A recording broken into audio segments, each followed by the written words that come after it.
Ətrin duyulur havadan, doya doya içime çəkirəm səni. Bir səsini duyum arada sırada, bir bilsən nə qədər sevirəm səni. Yanımda bir fincan soyuq çayım, yollara baxaraq ötür keçir günlərim ayım.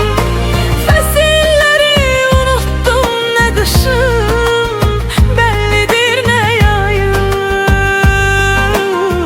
Haradasan sevgilim, yetmir sənə səsim harayım.